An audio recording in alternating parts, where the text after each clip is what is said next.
Imagine, if you will, three average American children, born into average American homes, living average American lives, until it wasn't so average. The icy hand of the unknown reached out and touched them all, sending them into the world of the unexplained. How do these innocent cherubs become the stewards of the strange, the denizens of the dark, and the masters of the macabre? Find out tonight on Everything Vaguely Paranormal.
Good evening, everybody. Welcome to Everything Vaguely Paranormal. I am Ryan Roberts, joined with my co-host and friends Blake Smith and Shelly Pruitt.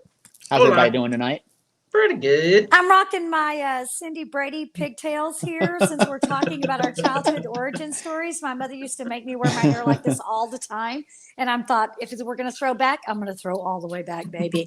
I'm going to have a little too much fun doing this tonight. I can already tell. So just bear with me.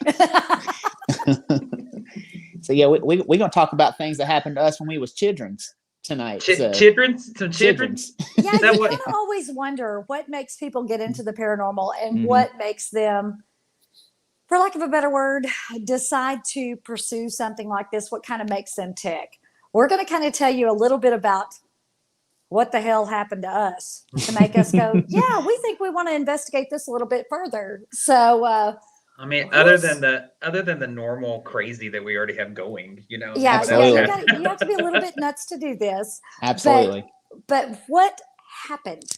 Because I find that this is really true, and I'm sure you guys will agree that people that are really into paranormal investigating and investigating anything that's kind of macabre or cryptid or anything like that, that there's some reason. So we're going to tell you our reasons. Some of them are very sweet and very wholesome, and other of them are downright demonic. So just be prepared because that's the way this shit's going to roll tonight. Buckle your seatbelts. Please keep your hands and feet inside the car at all times and get ready. Yes. And please, if you have any questions during the broadcast, please type them in. And if you have it for one of us specifically, just put, hey, Blake, hey, Ryan, hey, Shelly, tell me what is this, or tell me what happened here. Because, child, you know there's always a backstory. You know we're always leaving a little something out because it's like, I don't want to say that. I sound even nuttier than I did 5 minutes ago. So, yeah, if you have a question, we definitely love to try to answer it for you. And, again, Blake is the only one who can see the comments. So make sure you type them in, and Blake will pop them up on the screen so that we can see them. And he'll have to read them since I'm too vain to wear my glasses. That's also why I giggle most of the time through the episode when I probably shouldn't be giggling. And we've already started with one. Innocent cherubs. You know what's funny is that whenever Ryan told us the read-in before, that's exactly what I said. I went, innocent cherubs to denizen of the darkness. Really? I love that. Yep. Hey, we got from point A to point B real fast. That's right. Masters of the macabre. That's my favorite. Masters of the macabre. I love that, Ryan. That's a great. What's not an analogy? It's not an analogy. It's a alliteration. Yeah, whatever. Like alliteration. And that's going to be that's my new album title for my band. We are Masters of the Macabre. And this is our album, Denizens of the Darkness. I Very love nice. it. So, Very who nice. is going to lead off tonight with their wonderful paranormal first experience story? I I will think- gladly jump into it because Mhm. mine's kind of Ooh. like the soft opening to Yeah. probably what's to come. So That sounds dirty. I'm sorry about that. Yeah, Is A what soft it is. opening. is what it is what it is. So in West Philadelphia, born and raised on the plate. No, I'm just kidding. Yeah, you sound like you I from am just kidding. Philadelphia. Yeah, exactly. So when Hey, I y'all. was but a wee little lad, Oh, look how Aw, sweet looky you there. are. I know I was all dressed up and looking nice in my little hooded and stripes. That's because I your don't know. mama dressed you. Exactly. Grandma dressed you. duh, Somebody dressed you. exactly. That is 90s AF right there. You ain't lying. You're just missing So- a Charlotte Hornet starter jacket. You'll be good to go. So when I was but a wee little lad, so when we first actually started coming up with this podcast idea, I wanted to talk about one very profound moment that I had in my childhood that kind of really made me just sit up and go, what the hell? Really? There's more to this life. Okay. But then when I started thinking about it, I was like, wait a minute. I said, I've had an experience before that. I said, it's maybe not as profound as that one, but it really did come to mind. So let me tell you all the real story of the real Santa Claus. All right. Captain Ho Ho's real? Captain Ho-Ho is real. So this one starts, let's see here. Okay, so I have a younger brother, I have an older brother, and I have a younger sister. So we'll just go ahead and get that out of the way. My younger brother was 5 at this time. So that would have made me 8. And he had just started kindergarten and he ended up having issues with his appendix. And so he had to be taken to the hospital. And this was around this time of the year. I think it might have actually been on Christmas Eve. I'm not sure that he was in the hospital. Oh. And yeah, 5-year-old getting his appendix taken out around Christmas. Never fun. So, anyways, younger brother, younger sister raised in a different household than me and my older brother. Me and my older brother were raised by my father's parents, and my younger brother, younger sister stayed with my mom. And so we were being brought to the hospital to spend time with my mom and that side of the family on Christmas. And so the ages of the children, and I do need to tell you this because it's very important later on. Older brother is 10. I am 8. Younger brother is 5. Younger sister is 4. Mhm. So that's the age that we're looking at. So in this room is the 4 of us, my mom and my stepdad at the time. And we got dropped off probably around 4 or 5 in the afternoon. At this point, it was probably around, I'm going to say 8 to 10. I don't remember exactly the time frame, but we've been there for quite a few hours. And there's a knock on the door. And so my mom goes and she opens it. And on the other side of it is Santa and Mrs. Claus. And of course, as children, we were super excited. We were like, holy crap, he didn't forget about us. He's here. I'd be super excited right now if Santa knocked on the door. I'd be like, Oh, hell yeah. You'd be like, Captain Ho-Ho. Captain Ho Ho, I fooled him again. Here he is. And so there they are. They're standing there. Of course, as children, we're super, super excited. And anyways, they come in and they're talking with us. My brother's in the hospital bed. And at this point, I was being the rude older brother and was like, hey, I know you just had surgery, but scoot over. I want to lay in the bed too. So, You have that picture? I'm tired of standing. Let me see. I actually do. And so they come in, they're talking to us and everything. And of course, you know, Christmas this, Christmas that. And Santa's all excited to see children here and whatnot. And he has a bag with him. And he turns to us and he says, you know what? He says, I actually have presents. He's like, hold on one second. And he reaches into his bag. And I don't remember the order he handed them in, but he reaches into his bag and he hands out a toy and he hands it to my sister. It is age appropriate and it is gender appropriate. Reaches into the bag again, hands one to my older brother. Again, age and gender appropriate. Reaches in one more time, hands me a present. Age and gender appropriate. And the last one reaches in, hands it to my younger brother. Again, age and gender appropriate. That's why the ages are important.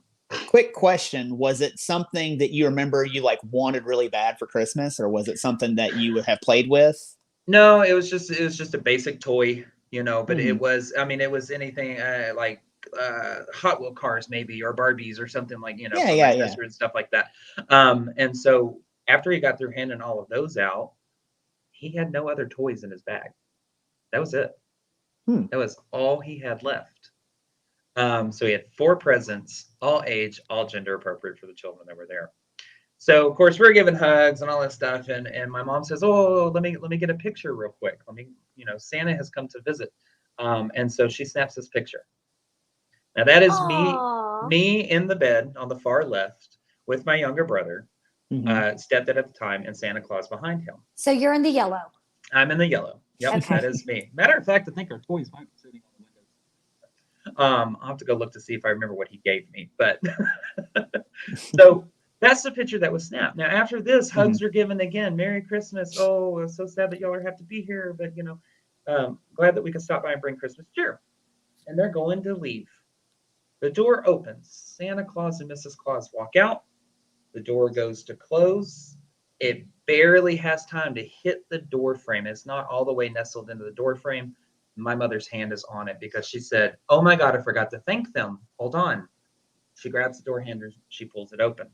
She steps out in the hallway, looks, nowhere to be found. What? So my mom thinking, oh, maybe they, turned a corner or something like that real quick, just kind of disappeared around the corner. She walks up to the nurse's station. She was like, the Santa that was just here, where'd he go? Like, I forgot to thank him. Where'd he go?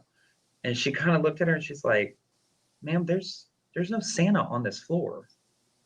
And she says, "Yes, no, that he just gave my children presents. We took a picture. He was in there. Where did he go? I need to thank him."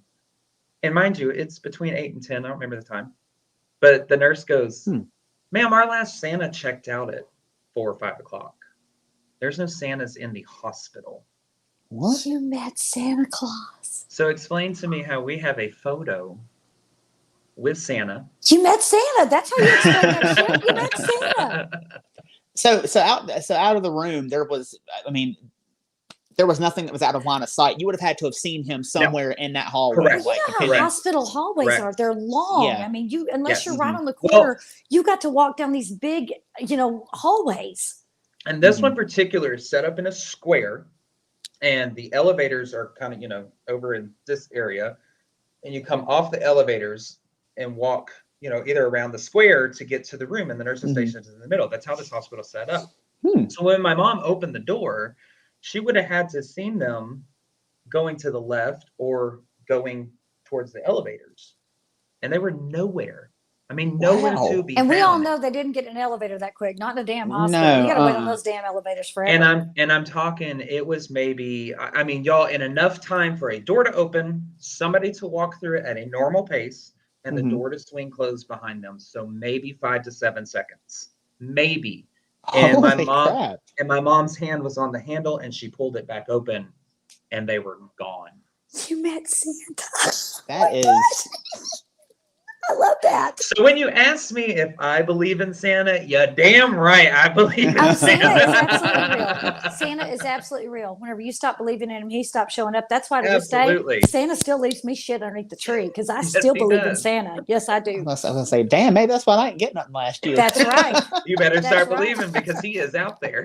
That's right. You Because got to believe in I Santa. was gonna Santa's say, there. Santa I is got- absolutely real, and Blake I has a got picture proof. to prove it. I got proof.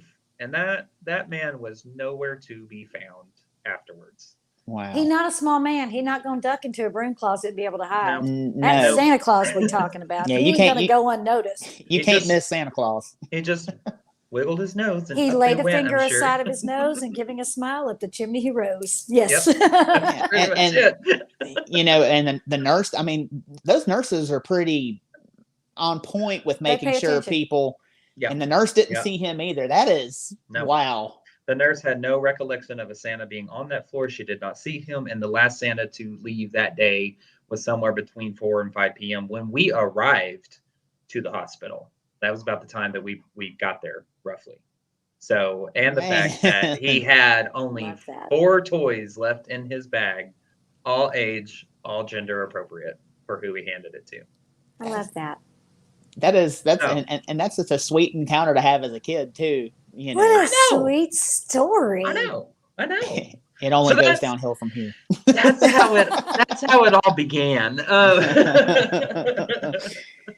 I'm like, no, for me personally, I haven't ever had anything growing up, luckily. Mhm. I had to put those words in there. Growing up, that was dark or weird or twisted or anything like that. So from 8 to 13, I don't ever really remember anything happening. Now, I Mhm. was raised in a family where the household that I was raised in, we talked about death, but we didn't really talk about Yeah, spirits, yeah. or stuff like that. Mhm. And then when I go visit my mom's, it was like at my mom's, we would talk about death and we would talk about spirits, Mhm. because my mom would be like, "Oh, you never believe what I saw, da, da, da, this happened." And she would just tell me as a kid. Mhm. So I'd always been intrigued from her stories. But up until about the age of 13, I didn't have anything happen. Now at 13, I went through a really horrible time in my life. We lost my great grandmother when I was Mhm. April of 2003 is when we lost her. Mhm. And of course, I'm at my mom's. I get the call that she has passed and I need to come home. So my mom leaves work. She takes me over to my great grandparents' house where everybody's congregating. And I go in there and I knew I had family coming in from out of town. So I go in there and I lay on their couch and I pass out and I go to sleep. I basically cried myself to sleep. But No. um, and I start having this dream. Mhm. And in this dream, and I've actually, there's very few people who know these stories that I'm telling because these are very personal, but I want to tell them. In this dream, my great grandmother appears to me, and we, she looks just as she did right before she passed, and then I'm the age that I was at that time at 13. We're sitting on this stone. We're out in the middle of the woods. I don't know why. I don't know what relevance that has. I still haven't figured it out. But we're just sitting there and conversing, and she's asking me how I am and all of this stuff. And I just remember, I mean, the dream felt like 5 minutes long, but it had to be way longer than that because I had family coming in from 5 hours away. Mhm. And they were the ones who woke me up. Oh And wow. so she embraces me in the dream and she says, "You're going to be okay because I'm okay." And I said, "Okay." And then I hear in the dream my aunt, Rhonda, that y'all have met, Yeah. um, Love her. She's a who gamer. will, yes, she is. She is a gamer, who corroborates this story every single time I tell it, to like in the family over and over again. It's a very interesting story. But I hear her in my dream going, "I can't wake him. I can't touch him. He's so hot. His skin is hot." Yeah. And Mhm. so finally, I wake up to that, like her voice, and I woke up and I was drenched and I was beet red. I was hot. I was sweating. I mean, talking like sweating through clothes, sweating into the couch, like cushions and stuff. Mhm. And she kept touching like my skin, and she's like, "You are so hot." She's like, "I can't lay my hands on you because your skin is so hot." And I believe that it was an actual visitation from my great grandmother. Wow. Now, Wow. that's kind of the way that I take it, because of the reaction I was having in that moment.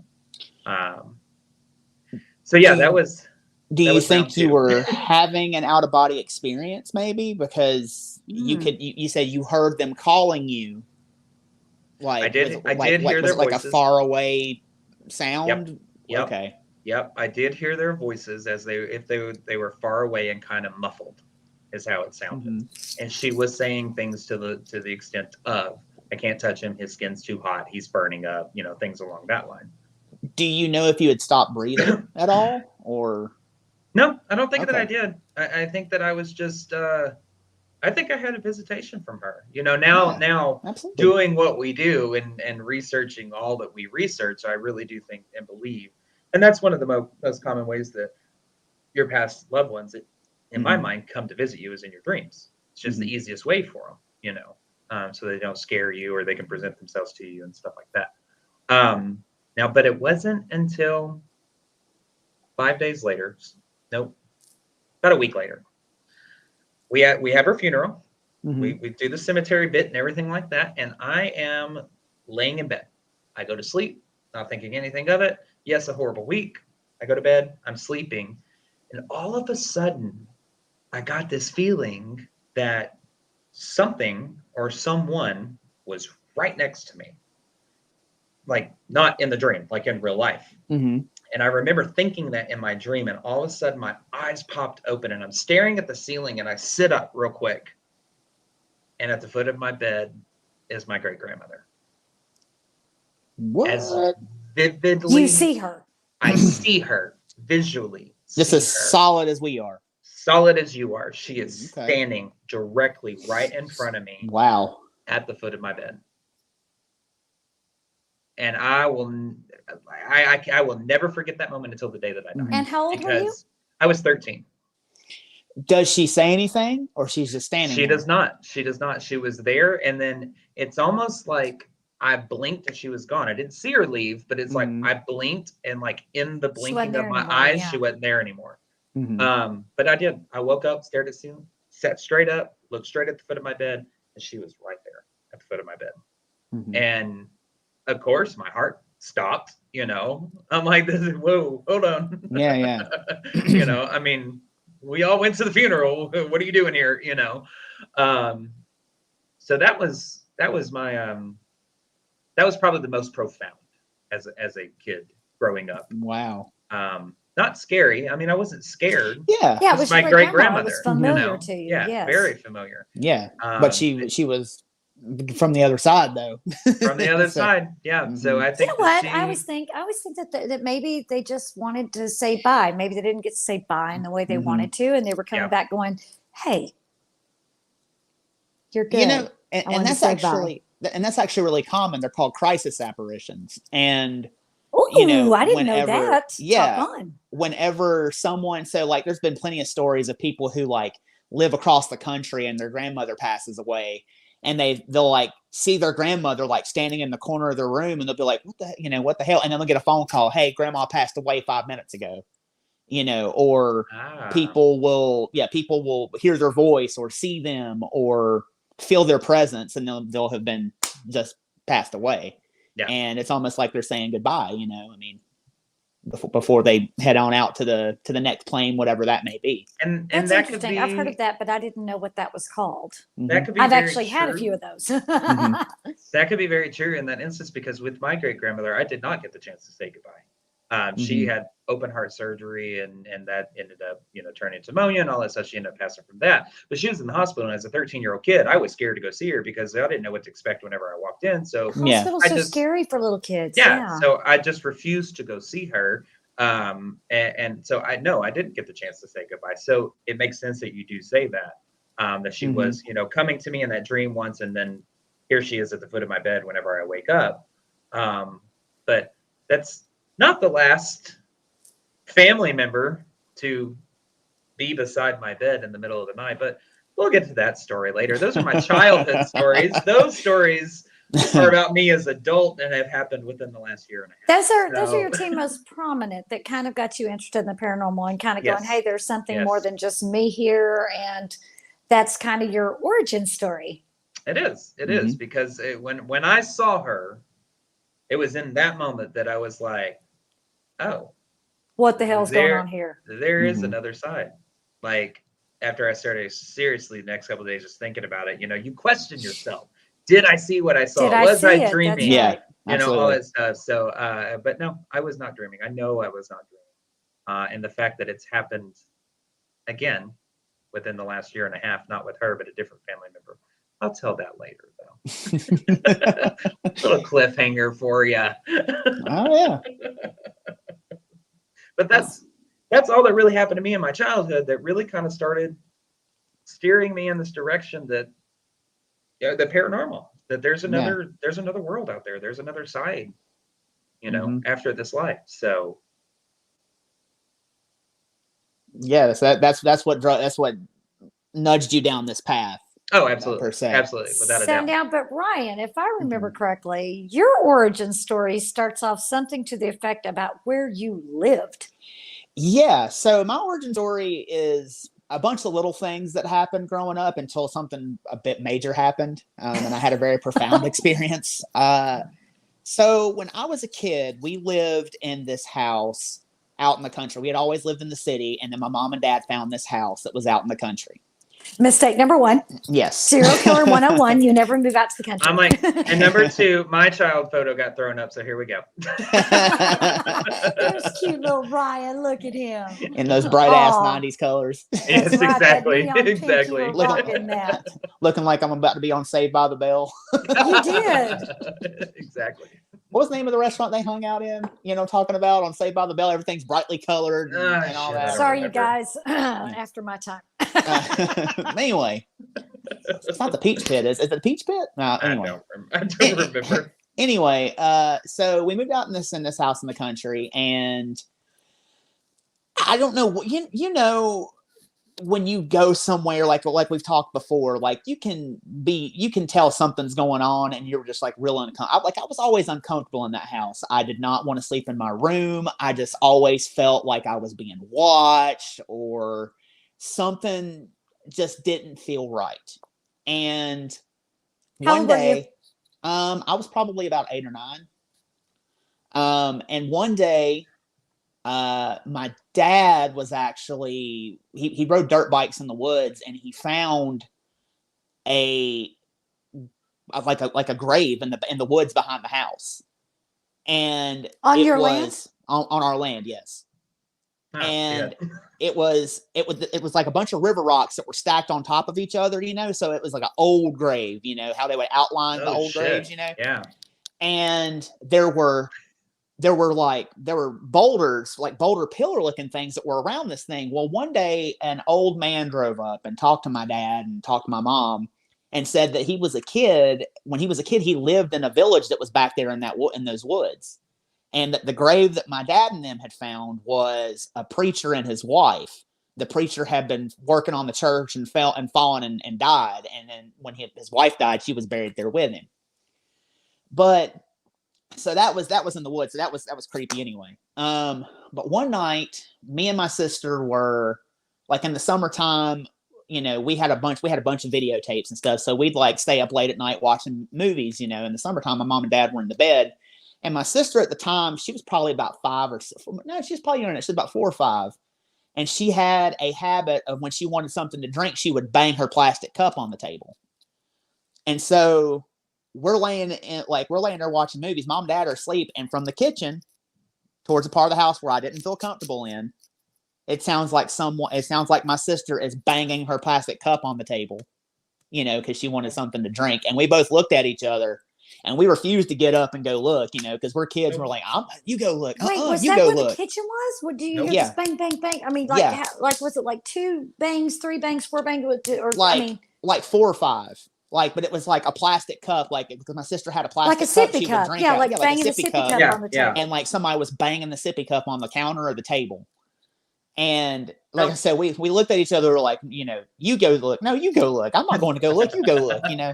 And so we never went to look, but like other That weird chilled up. things would happen in that house. One night, me and my dad were there by ourselves, and my mom was gone somewhere, and my sister was somewhere else. And in that house, so you had the living room right here, and you had a long hallway, and to the left was the bathroom, and at the end of the hallway was my mom and dad's room, and right before you got to my mom and dad's room was my sister's bedroom, and me and my dad were the only 2 in the house. And all of a sudden, the bathroom faucet turns on its own. You had to turn the damn thing to get it to turn on wide open. This thing's like absolutely going wide open. And we look at each other, and my dad's like, go look. You're like, fool, you pay the water bill, you go look. And I was like, you the I adult. don't care Yeah. because see, I don't pay this bill. Yeah. Exactly. So, I mean, I was Let it run. I was terrified, but I went down there and I turned it off. And Oh, you actually Oh, the I one who did. went in. yeah, I mean, Nope. I'm gonna tell you, when I was a kid, I was scared of the dark. I mean, I know it doesn't make any sense because of what I do now. But I was very scared of the dark, you know, like and the woods scared the shit out of me because we were out there by ourselves, you know, and you never know what's looking back at you from the woods, you know. But I mustered up all the Lovely courage in sentiment. my body to go down there and turn this thing off. So I turned the faucet off and everything, and you know, stuff like that would happen, and we ended up moving out of that house. And then when I was in the 7th grade, we ended up moving into the house my mom currently lives in. And we would have like, oops, Shelly's Bye. gone. Bye, Shelly. She'll come back. She'll be back. But we ended up moving into the house that my mom currently lives in, and we had a bowl of fruit that was sitting, and at the time we didn't have any pets or anything that I recall, any that would get up on the counter, because I think we had a dog, but she wouldn't get up on the counter. But we had a bowl of fruit that was sitting dead center in the counter, like on the counter, and we heard a crash, and we come back in, the bowl of fruit is upside down, the bowl's in the floor, and the fruit is rolling all over the floor, and we were like, well, that makes no sense. What the hell was that? And then you'd be sitting there at night. Were y'all the only two home whenever that happened? Is that what you said? So this was after we had moved into the new place. Sorry. No, you're okay. Me, my mom, my dad, and my sister were all at home at this point. And you hear cabinets opening at night by themselves and closing, and it sounded like somebody was walking around in the kitchen or walking up and down the hall. Well, my mom and dad got divorced, and so a lot of the times it was just me and my sister and my mom there. And my mom worked at night, so me and my sister would be there. And nope. there was a basement, and you would hear somebody walking up the basement stairs, getting to the top of the basement, stopping, and the door would never open. You would expect somebody to open the door. House, right? Yes. Mm-hmm. Wow. So you would expect someone to open the door, and the door would just never open. And then, me and my sister were sitting in the living room one night, and you could see just enough into the hallway where the bathroom was. The door closes, the light comes on, and the faucet turns on. Oh, that faucet came on again? Yeah, this is in a different house at this point. What the hell is up with you and running water? I don't know. Hey, but spirits love running water. It's like a battery for them, so. That's true. So I mean, stuff like that. And then like my mom and stepdad have had like the fan, my mom's not remarried, but he's my stepdad. He might as well be. He's been with my mom for God knows how long. Yeah. And so she might as well be married to him. But like they'll have doors closed, they'll have the ceiling fans come on by themselves in the house, and like I said, cabinets will open, and so they got poltergeist activity happening. Serious poltergeist activity. And I mean, they've seen a shadow person in the basement. I also have seen a shadow person in that basement. Time to move, burn it down. You ain't lying. But things there now seem to have calmed down with just them being there. Yeah. I don't know what was going on there necessarily to make it.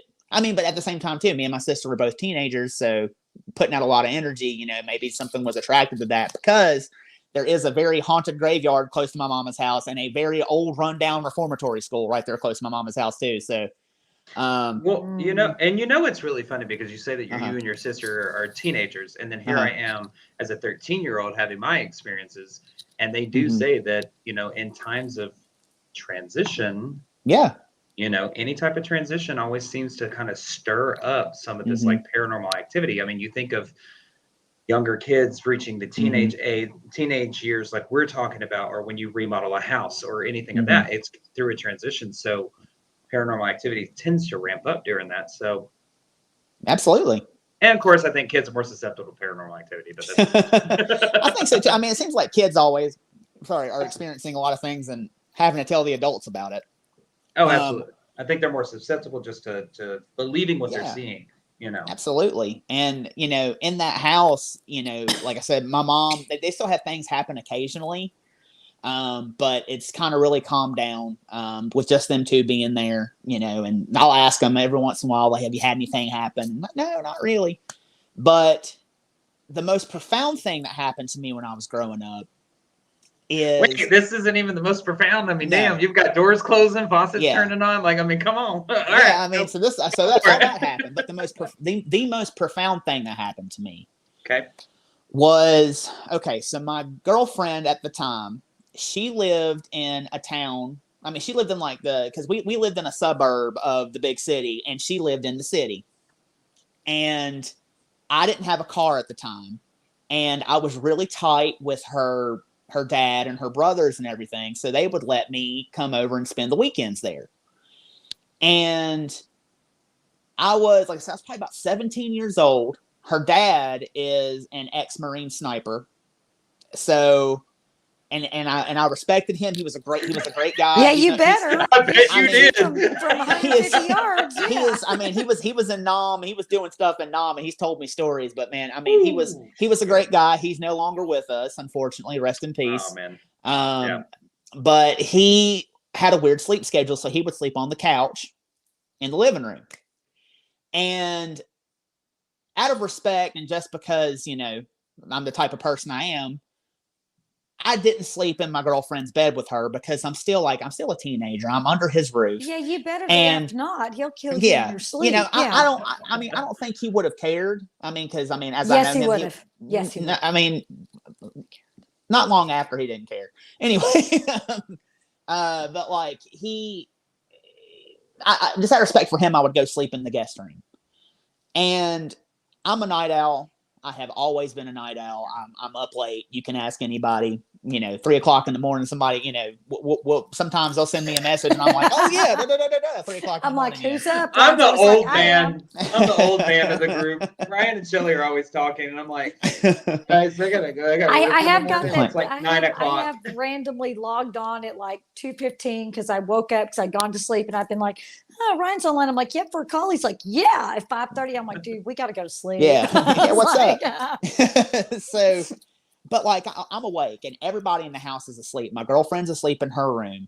And the way the house was set up is you had a long hallway going back from the kitchen. Her room was right here. Her mom's room was directly beside her room, and it made a small L. And the room that I would sleep in was right here, so I could see down the hallway and like the hallway to go into her bedroom.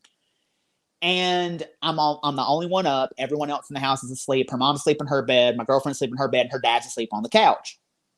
And I turned on the television. I found something to watch on TV, and I'm reaching over to turn out the light. And when I reach over to turn out the light, I look down this hallway, and I see an old woman as solid as me and you sitting here walk into my girlfriend's bedroom.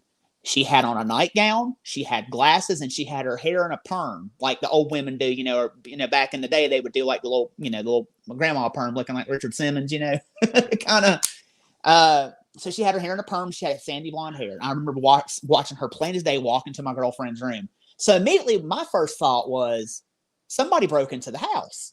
Yeah. So I jump up and I go right into my girlfriend's bedroom. I turn the light on and I'm looking around and there's not a soul in there except for my girlfriend sleeping in her bed. I check her closet. There's no one in there. There's no way out of her room. I would have seen someone leave her room if they had gotten out of her room. I look in her mom's room. There's no one in there. I look on the couch. Her dad's in the living room. And I go and check all the windows and the doors in the house. And none of them are unlocked. They're all locked like they have been. And I'm just thinking to myself, I just saw a damn ghost.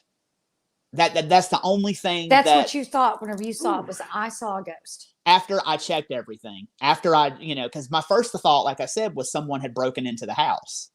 But after I checked everything and realized there was no way that anybody could have left without me seeing them, I was just like, that has to be a ghost. That's the only way I can explain this. That's it. So I did end up going to sleep. And I woke up the next morning and I talked to her dad. I said, hey, Bob, let me ask you a question. He said, what's up? I said, have you ever seen an old woman? He said, oh, you saw her, huh? And he totally knew what you were talking about. Mm-hmm. Shit. I said, yeah. I said, have you ever seen her? He's like, oh, yeah. He's like, I'll get up to go to the bathroom in the middle of the night, because he slept on the couch. He had like a weird sleep schedule from the Marines. He's like, I'll wake up in the middle of the night or I'll get up to go to the bathroom. I'll be sitting up and I'll see her standing in the hallway. And I said, well, do you happen to know who she might be? And he said, actually, I do. And there was an old couple that lived next door. This old couple had been there since the 50s. I mean, they were older than the hills. And they told them when they first moved into that house, they said that there was an old woman that lived by herself there in the 70s. And she was stabbed to death in that house. 2 guys broke in and stabbed her to death. Oh, that's awful. And that is got to be who that is. I never saw her again. But sometimes the closet door would just like rattle on its own by itself, like someone was trying to open it in that house. And my girlfriend would see stuff and get scared and everything. But I never saw her again. But I mean, it's just as plain as day. I saw her as clear as I'm looking at you two right now. And that was That was the first Wow. time that I was like, you know, I don't have any answers for this. I want to know what it was possibly that I saw, and that pushed me down the path towards paranormal investigation. I was already interested, which I'll tell that story in a little bit. But that's kind of what nudged me down that path to start going down that path because I wanted answers. Hell, I still want answers. We I don't all know if still I don't do. know if We all I've found do, anything yeah. that satisfies what that satisfies me yet. But one of these days, maybe. But that's what So- nudged me down that path. So I just have to ask being from where you're from, have you ever seen Bigfoot or Mothman or anything like that? I have not seen Bigfoot. I have not seen Mothman. Dang it. You have two. Don't lie. You've seen Bigfoot. I've seen a UFO. Actually, Ryan, you and but I I've did not see seen any of Bigfoot. those. You and I did see Bigfoot. Oh, we Remember, did see Bigfoot. We sure yes. did see We Bigfoot. sure Yes, did. we did. So me and Shelly, when we went on our little Oh shit! All right, On change the the way when to we went on our Mothman. paranormal expedition, the 72-hour paranormal gauntlet. We were on the way to West Virginia State Penitentiary, and we had to pee. And so we pulled over in this in this gas station in the ass end of nowhere. I couldn't tell you where it's at now.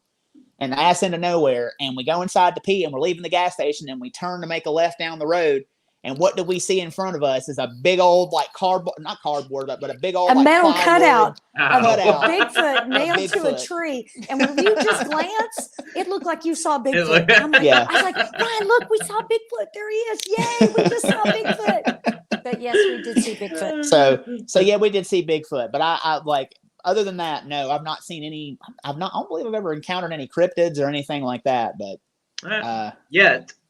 yeah, Yeah. I'm like, so I have seen a Yeah. UFO. But, And but- we but do have that's us it. a Bigfoot hunt coming up. I think I found us one. Oh, did you really? I think so. Awesome. Oh, hell yeah. Sweet. I'm all for it. We're I'm going all for Bigfoot it. hunting, y'all. Okay, Kev said he'd come too as long as he can bring a gun. Oh, of course. Oh, yes. I would never want him to be unarmed. No. of course Time to not. go squatching. We're going Yep. squatching, Yep. y'all. We're going Exactly. squatching. I'm so But- excited. But yeah, that's what pushed me down my path. Now, Shelly, I know you have a very interesting story that pushed you down the path to the paranormal. It's one of those things like, where do I start? So I guess it's just best to start at the beginning because, well, you know, Blake has this sweet little story about seeing Santa, and you have some strange things happening in your house, but never truly being afraid. Mhm. But hell, here we go. Wait, All right. hold on. Had to get you a swig going. I'm telling you, Before she starts telling this weird, crazy ass story. this is about as I got- holy a water as I get. No. So, shit, I got some redneck holy water right now. There you go. Papa, So- drop into that real quick. All right, Yeah. go for it. So while theirs are very sweet and relatively benign, to say, you know, nothing's actually coming for them or threatening them in any way. The first time I ever remember being afraid is I was 4 years old, and it was before my brother was born, and I'm 4 years older than my brother. And so my mother was very pregnant with him. So here I am, little 4-year-old, and my room was at the far end of the house, and my parents' room was at the other end. So the way the layout was, it was my parents' bedroom, a bathroom, living room, hallway, kitchen, and then my room was at the other end of the house. And I always remember that I was scared of this room. I was always scared of it, but it was my room. And every night when I would go to bed, I would lay there, and I had a stuffed puppy dog under one arm and my stuffed kitty cat underneath the other. And I would look out my room door, and I saw what my 4-year-old brain interpreted to be as goats, little billy goats running back and forth in front of my room door. Now, my room did not have a door that closed on it. It just had the door opening. So it wasn't like I could close the door and block them out. There was no actual door on it. It was just the door frame. And every night I would watch the little goats go back and forth and back and forth. Now, if it had happened one time, I would say bad dream. It was my imagination. I was a very imaginative child, very imaginative. But it happened night after night after night, to the point where I get up in the morning and go, Mom, please don't let the goats in. The goats kept me up all night. And my mother's like, Oh, we live in the Lord. country. We don't have any goats. She goes, what are you talking about? We don't have any goats. And she's like, Shelly, you just had a bad dream. You just had a bad dream. And the next night, little goats go back and forth. Little goats. Again, what my 4-year-old brain thought were little goats running back and forth in front of my door. And I get up in the morning. So finally, my mother wasn't listening. So I tell my dad, Daddy, please don't let the goats in. The goats are being too loud. They're keeping me up. They're please don't let them in tonight. My dad's like, we don't have goats. And I'm Yeah. I'm like, yes, we do. And he's like, no, we don't. We don't. So I know that I'm way older than y'all, but I had a Mrs. Beasley doll. And for those of you who don't know what a Mrs. Beasley doll is, Yeah, my I don't aunt know. had given me this. And it was a thing from Family Affair. Buffy and Jody were the two children, and Buffy was the little girl, and Buffy had a Mrs. Beasley doll, which is a cloth bodied doll with a blue and white polka dotted dress on. And she had blonde rooted hair, and she had a vinyl head, but the rest of her was all cloth. So, she's cloth bodied doll, basically like hanging onto a beanbag, pretty much. And she would always sit at the end of my bed because I didn't like dolls even then. So, stuffed puppy dog, stuffed kitty cat underneath each arm. Mrs. Beasley was down at the damn end of the bed because I didn't trust that bitch. So the last night that I ever slept in that room, because really the goats for the most part didn't bother me. They just kind of kept me awake.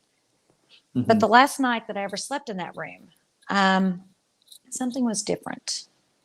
And I'm laying there in the bed, got my covers pulled up, and here come the goats, just like normal, back and forth, back and forth, back and forth. And then one of them stopped. And it began to kind of grow and begin to do this snake-like movement up the top of the door frame until it got in the corner of the door frame and it spread out like a spider in the top of that door frame. And it just sat there and looked at me. And here I am, little 4 years old, and I've got my covers up. Mm-hmm. And I just remember whenever that thing spread out like that, I knew it was not good. Now, if that didn't scare me enough, I thought, okay, I've got to get out of here. Got my puppy dog, got my kitty cat, and I moved the covers off my bed, and I've got my feet up, and I'm ready to run. And I'm thinking, okay, as soon as that goat that's in the top of the door isn't looking, I'm going to run. So I start to get out of the bed, and my Mrs. Beasley doll falls off onto the floor. Oh, no. Okay, so falling off, that's no big deal. I could have kicked it off. But she rolled all the way across the floor. She's a cloth body doll, and she goes flip, flip, flip, flip, flip, all the way across the floor. And I didn't care then. I jumped, I ran past the weird goat in the top of the door frame, and I ran all the way around I ran all the way to my parents' room, and I jumped in the bed, and I didn't care. Now, I used to not even get in their bed with them. I would lay on the floor by their bed because I knew if I woke them up that they would make me go back to my room. So it was easier to just sleep on the floor like a puppy dog because I knew they wouldn't make me go back. But that night, I did not care. I jumped in the middle of the bed with them, and I'm like, Mom, the goats are in there. The goats are in there. The goats are going to get me. And my mother at that point just gave me, she said, okay, it's fine, it's fine, it's fine. But that was the last night that I ever slept in that room. After that, they would put me to bed. Oh, I just got and as soon as they would go to bed, I would get up and go lay on the couch. I would take my puppy dog, my kitty cat, my blanket, and my pillow, and I would sleep on the couch. My parents finally gave up. They would just say, get your pillow and get your blanket and go lay down go lay down on the couch because we know you're not going to sleep in your bed. Now, that couch had a pull-out bed. Okay, so it was one of those old 70s sofa beds. So you pulled that thing out and it turned into a bed. That became my bed. Now, when my brother was finally born, they tried to put him in my room, and he would scream all night long. He would scream. That's my little brother in the bed in that room. And I don't look happy to be in that room. But he would scream. And they finally gave up. And they had him sleep on the sofa bed with me in the living room because he would not sleep in that room. And my mother used to always say, whenever she was talking about me, she goes, this child does not sleep. This child does not sleep. She will not sleep. That's because my ass was scared shitless in that fucking goat room with all the fucking goats running around. But the interesting thing was we slept on that sofa bed, me and my brother, until my brother was 5 and I was 9, and we moved into a different house. And I would wake up in the middle of the night, and I would, from a different perspective, see those little goats going back and forth in front of that room. But I wasn't as afraid of them because I wasn't trapped. And say whatever you will, I don't know many kids that have bad dreams that last from the time they're 4 until the time they're 9 and don't stop. And I never saw them again after we moved out of that house. But I'm telling you, I know what my little brain saw, and my little brain, what I saw were goats. That's what my 4-year-old brain decided it were little goats. Now, question, did they make any sound at Answer. all? Did they make any sound at all? No, they Nothing? were quiet. Okay. They were quiet. They were silent. Could you see the eyes of this goat that was perched up on the wall? The one that decided that it would go up the door frame? Yeah, he had red eyes. Mm-hmm. He was red eyes. That's why he scared. scared me. That's why he scared Yeah. me. So he was Because perched. He was perched like Batman on a he skyscraper, literally looking just down like at you. fanned out.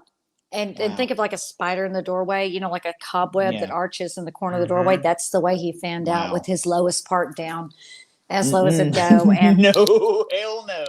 Nuh-uh. but the interesting thing is that I actually saw it from a different perspective. Whenever I was Yeah. in the sofa bed, laying on the sofa bed, you remember the living room's here and my room's here and the kitchen's here.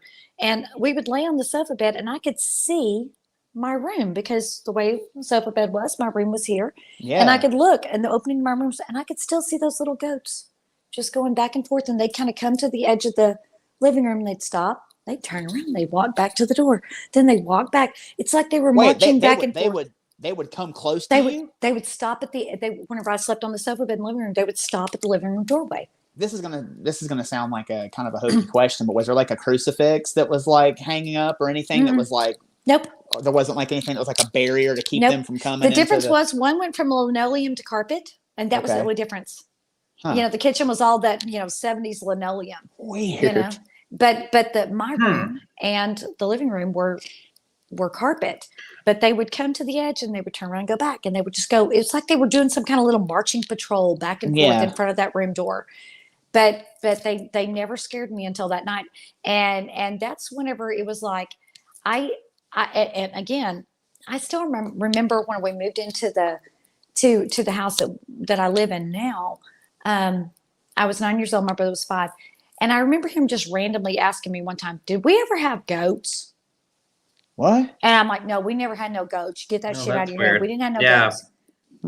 Now, he doesn't remember that. But he did. I do remember him randomly just one day asking me, "Did we ever have goats?" I was like, "I don't think so. No, we didn't have no damn goats. We didn't have no damn goats. Just no goats." So I wonder. I've never talked to him about it, because it's one of those things that's like, I'm a big believer that you can talk things into existence, and so I don't usually talk about that, just because it's something that very much. Plus, it makes me sound like a lunatic. But I was 4 years old, 4 to 9. Yeah. So I was little. So the house did the house belong to your grandparents before it belonged to your parents, or It did. It belonged to my dad's parents. Mm-hmm. did it? But did they have it built? Yes. Okay. Yes. That rolls out another question I was going to ask. Then never mind. No. Huh. Here's the interesting thing. I believe in one of those pictures. I'm sitting there and I'm like trying to be all like cute and be like a model and stuff. But there was a hand built stone fence. Yes, I'm sitting on that. That was a stone fence laid by my great grandfather. Oh, wow. And so that stone fence, and that's the house. Now the house you see in the back, that's where my parents' room was. Now that was a small house, and that would have been what you're looking at there. That would have been where there was. Oddly enough, I cannot find a picture, and I did look. I don't have a picture of just the house, which I think is very strange. But that stone fence in the front, that was always kind of like, how if you walk in somewhere, that's how you know you're home. Once I crossed into that fence, I knew I was home. And it was kind of like, okay, but it didn't make me any more comfortable. Now, in that same vein, where I guess I was probably 7 or 8, and my grandparents used to love to go. I mean, they would go fishing. They loved to go fishing. Get up, 4:00 in the morning. We're going to be on lake by 5. We're going to go fishing. They had a couple of friends that had a cabin on Lake Mineola, out there towards East Texas, people.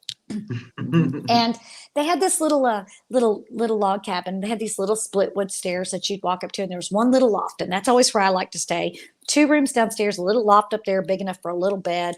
That's pretty much it. But it had this really pretty portal window in it that you could see out and see the beautiful East Texas piney woods out there. And my grandmother would always come up there when I went with them, and she would lay down with me until I went to sleep, because, I couldn't really be trusted to just get in bed and go to bed, because I'd be up there fiddle farting around playing a game, whatever. So my grandmother had gone up there with me, because it was time for bed, and we'd gone to see them, and they were going to go fishing in the morning. My grandma's like, "I'm going to go get Shelly to sleep," whatever. And we get up there, and I decided that I didn't want to lay with my head on the pillow. I wanted my feet on the pillow. So I wanted to lay with my head looking out the window, because the way it was the window was where your feet was. I wanted to lay the other way. My grandma's like, "Whatever, just lay down and be still. I don't care." And I was looking out the window, and I see this little girl. And she's just waving at me. And she's waving. No. And I'd have been like, and I'm waving back. And she has dark hair. and she has on just like what looks like a little like short nightgown, not all the way to the floor. It looks like she got a little shorty nightgown, you know, and and she's just waving and she keeps doing this, like, come here, come here, come here. Yep. And so, you know, my grandmother, she was smart. She laid between, you know, she put me against the wall and she blocking my way off the bed. I'm like, Granny. And she's like, what? Because, you know, she's laying the opposite way. She got to sit up and she's like, what? I'm like, can I go play with that little girl? And she's like, what? She goes, Shelly, it's late. You know, she always had on a watch. She's like, Shelly, it's almost 11:30. She goes, what do you mean? You can't go play with any? She goes, there's no little girl. Yes, she is. I go, Grandma, the little girl's right there. She's waving at me. And she's saying, come and play. And my grandmother got up and she looked at, she goes, Shelly, there's no little girl there out there. And I go, yes, there is. She was right there. She was waving at me. What the hell? I didn't get to go outside to play, needless to say. My grandmother would let me. The hell no. No. Some random ass little girl in the country. You might have had a little pet goat or something. You have no idea. I mean, screw that shit.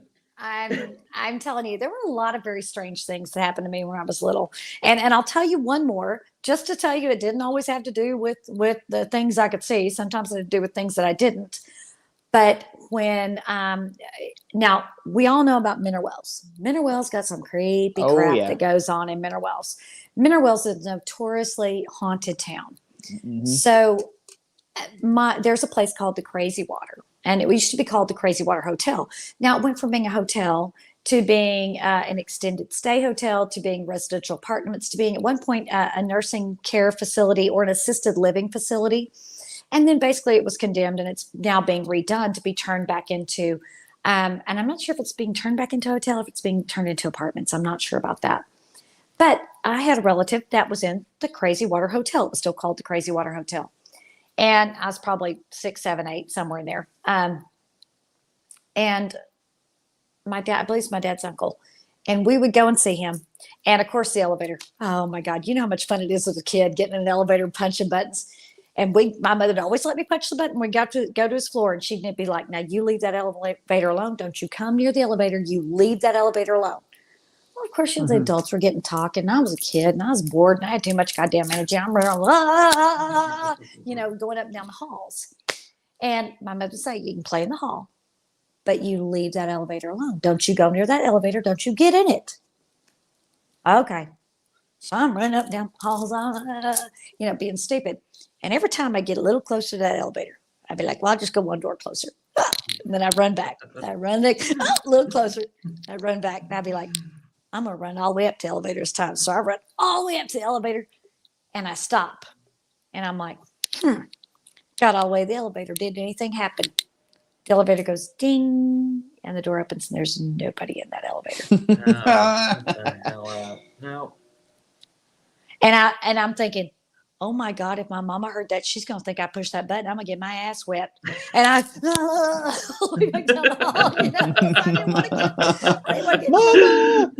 kept running a little closer and a little closer and a little closer. And then I ran all the way up the elevator and I stopped right in front of it. And I did not touch a button because trust me, my mama's ass whipping, she would whip your ass in a heartbeat. There wasn't any question about it. And if she didn't do it, my daddy would. So, you know, if you were told don't touch the elevator buttons, you didn't mess with the elevator buttons. Mm-hmm. And I ran all the way up to it and I was like, I got all the way to the elevator. I didn't get in trouble. Ding. And nobody in the elevator. I'm like, ding. Oh, hell.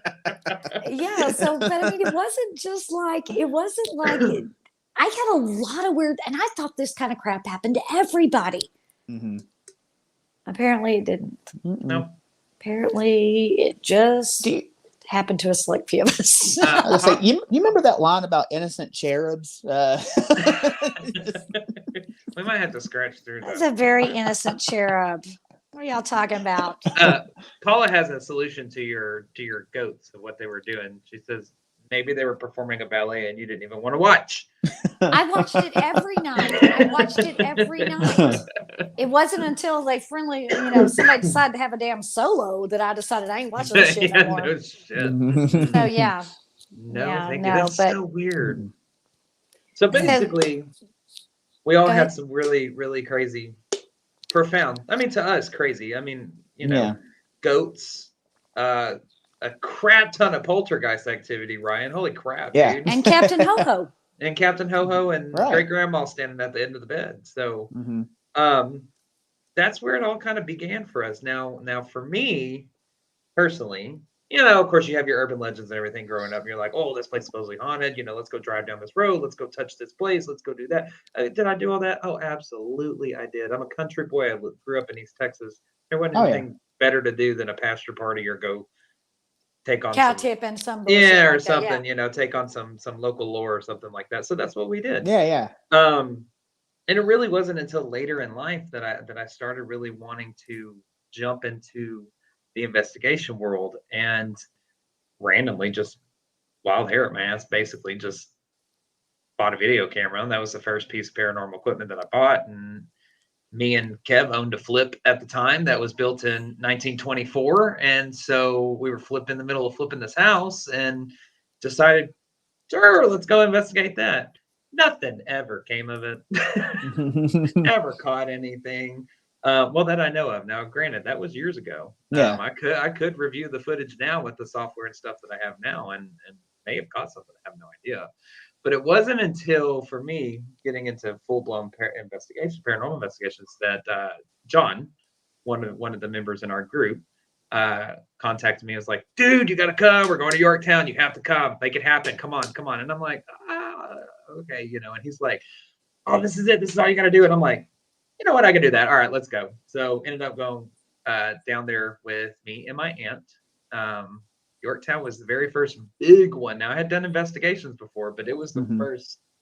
Oh, this is a massive square footage. I went straight for a level. We think it's like 10 now, not 5. It's just a 10. That was my first one. And that's actually where, obviously, I met you two on that first time. And I was like, wow, these people are crazy. Yeah, these are my friends. Like, You're like, I found my peeps. Yes, right here. exactly. And now you can't get rid of it. So. It really was kind of like coming home, I mean, yeah. So and then now we're on doing our own little thing with the other people that we have in our group that we're, happy to be doing what we're doing and continuing. So that's how I got into into a paranormal group.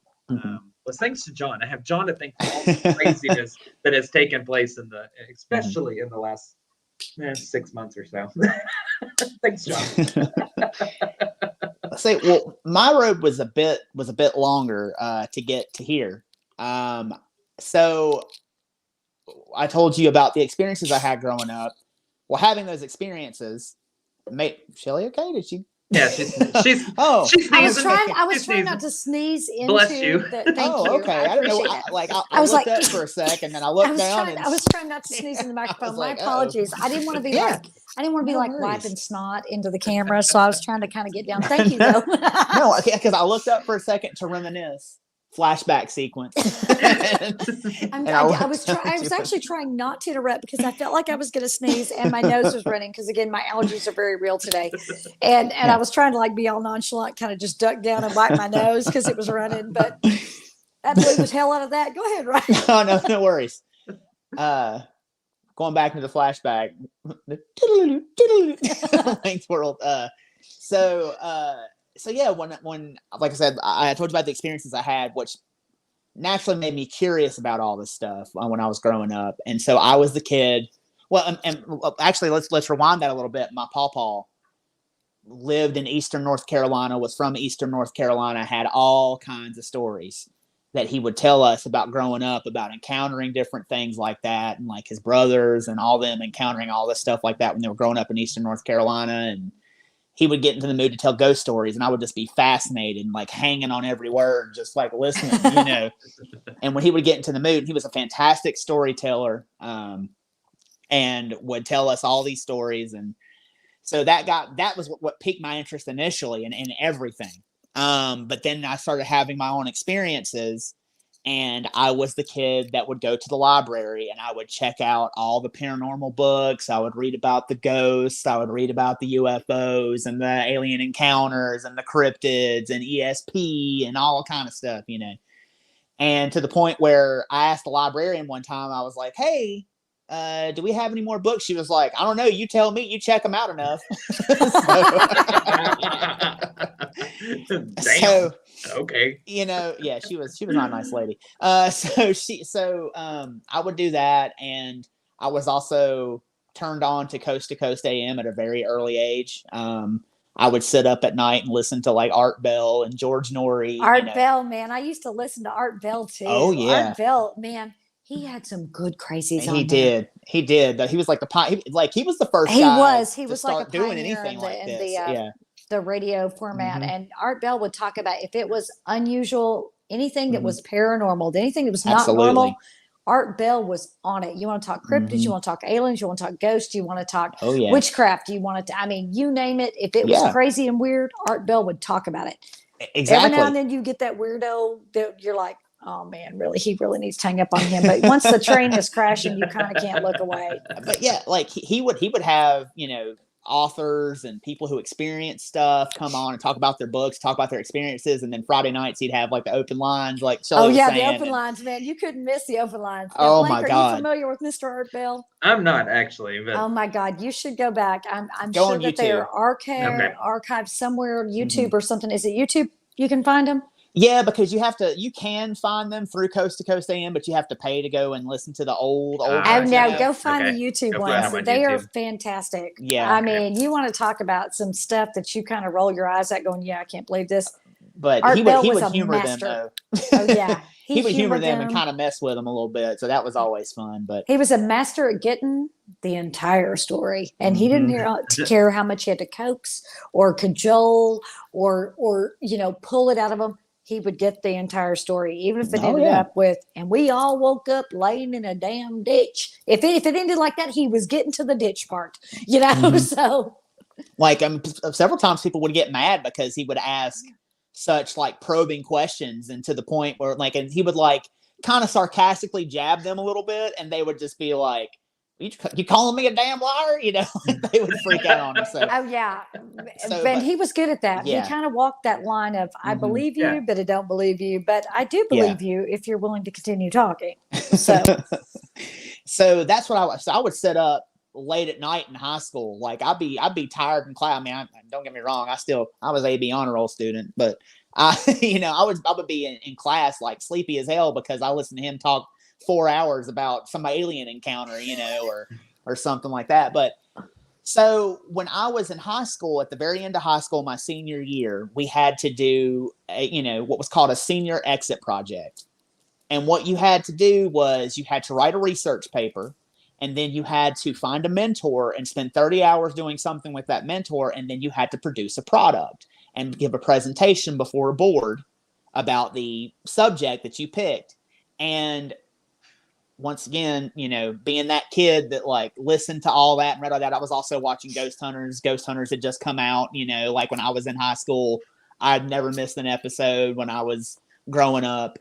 And I picked paranormal investigation because it was something I was very interested in. And I was like, well, maybe I can get in contact with a group and see if maybe, somebody can mentor me and take me out and show me the ropes and show me how to do this and this and that and the other. But so I ended up getting it approved. It took me a couple times to like word it a specific way, and then I ended up getting it approved by the board. And I wrote a 10-page research paper on paranormal investigation. And then I hooked up with this group, and my mentor, she took me for my very first paranormal investigation to this place called Gold Hill in North Carolina. And Gold Hill was a old abandoned gold mining town. I mean, they still have like little small things that are like little small shops and stuff. Oh, we could totally go. And they are notoriously haunted. And so there's like abandoned gold mines and stuff up through there. And I remember running a video camera.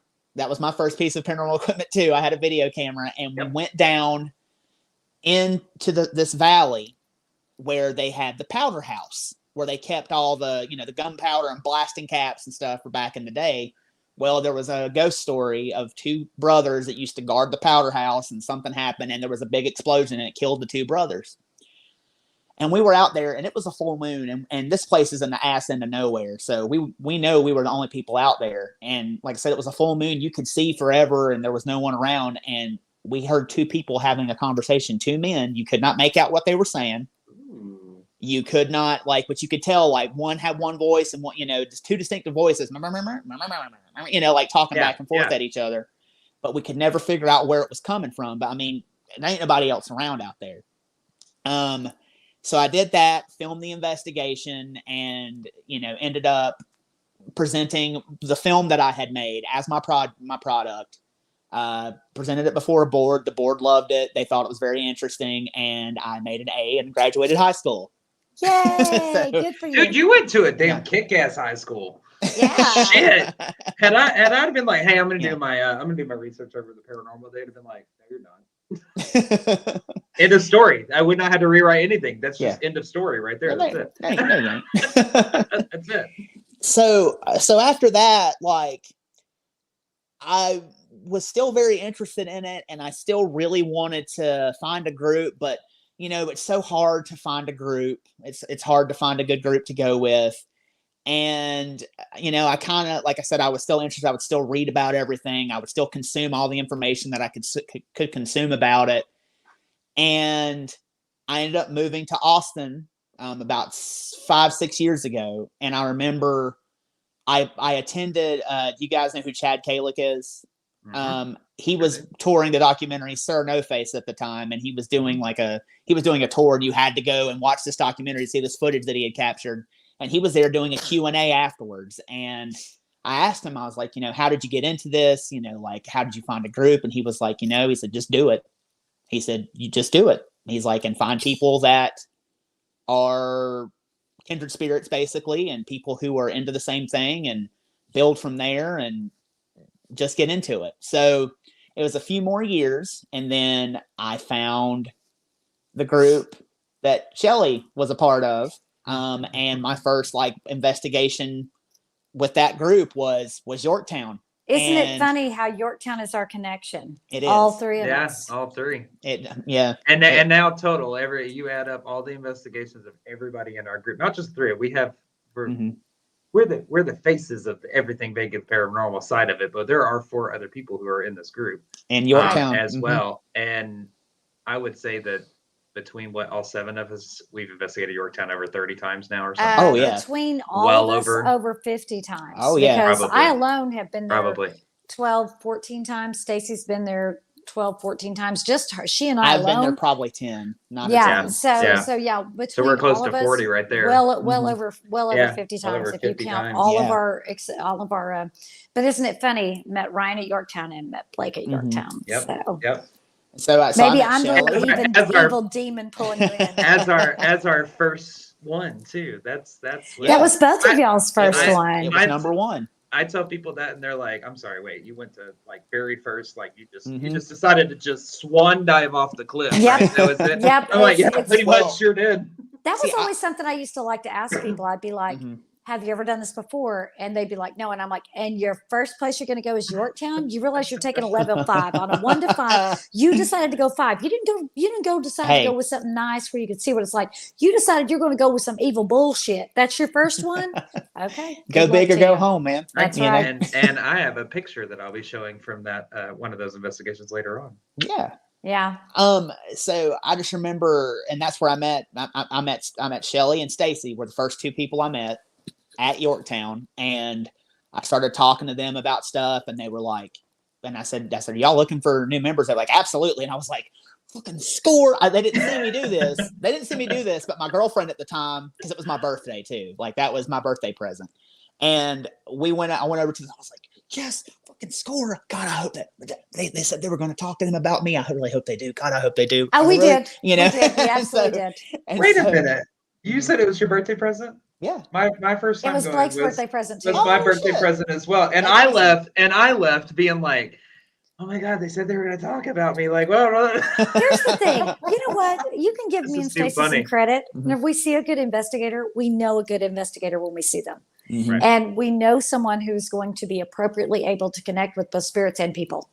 So when we see a good investigator, we don't pass on that. And she and I were both like, okay, did you see this guy? Okay, did we give him one of our cards? Does he get a card from somebody? He or she or whoever were like, okay, we want them. We're going to make sure that we get them in here. So yeah, and I put on a good face, but I was like giddy as shit underneath. you were giddy as shit because I saw you talking to your girlfriend down by your car. You forget we were able to sneak around in the dark. We're real good at being ninjas, and I was like, I think he's excited about it. Yes, absolutely was. I mean, I was so excited about it, and so I met you guys, and it's been all craziness from there. Damn roller coaster since then. Huh? So, yeah. Well, I would like to say that my getting into the paranormal was something that was a choice. It's really never been a choice. I mean, I was that kid that kind of like Ryan. I would read everything, and my mother would never give me a problem about how I spent my allowance money if I was buying books. So I read The Amityville Horror, Helter Skelter, and something about The Conjuring before I was 11 years old. And I bought these books. They were in my house. And the lady at the bookstore was happy to sell them to me, back at old Walden Books, Sure she was. Yeah. And my mother would be like, what are you reading? I'm like, you said that I could buy whatever I wanted to if I was buying books. And that was the crap that I was reading. Because I was so, I was fascinated with serial killers. I'd read the stuff about Ted Bundy, about Manson, about Gacy, about if the book came out about it, I was reading it. Also Paranormal, everything, Conjuring, Amityville Horror, all that kind of stuff. I had read all of that. And I used to be the kid that would look at my mom and go, ooh, we'd be driving somewhere and I'd go, Mom, I wonder if they hid any bodies in that creek we just drove over. She'd be like, what? I'd be like, maybe when we come back, can we stop and see if we can find a dead body? And my mother's like, what is wrong with you? Your sweet little, blonde hair, blue eyed, pigtail girl going, can we stop and find a dead body, Mom? No. I mean, what 10, 11-year-old says that to their mother? I'm like, you know what though, Mom, in the book, that says that'd be a good place to hide it because nobody ever goes there. Let's go see if we can find somebody. No, I was that kid that would walk into abandoned buildings by myself because, back when I was young, you could, walk a couple of blocks up. And as long as you were home by the time the street light went on, you stayed in the neighborhood, you were good. But there were a couple of, and in fact, there actually used to be the house that we lived in initially. There was another house right next to it that was on our property that had been my great-great-grandparents' house that was actually kind of falling down. I would go in that and I would play in that abandoned house. And I'd be like, anybody wants to come play with me can. Just talking out loud to nobody when I'm 8, 9 years old. And I was just as content in that abandoned house with nobody around me as I was sitting in the middle of the living room watching, Wonderful World of Disney on Sunday nights. Yeah, if it was, we go walk around, I go walk in anywhere, especially if it was creepy looking. Everybody like, oh no, we don't go. I'm like, I'm not scared. I'm going in there. What is it? It's just an empty house. Who cares?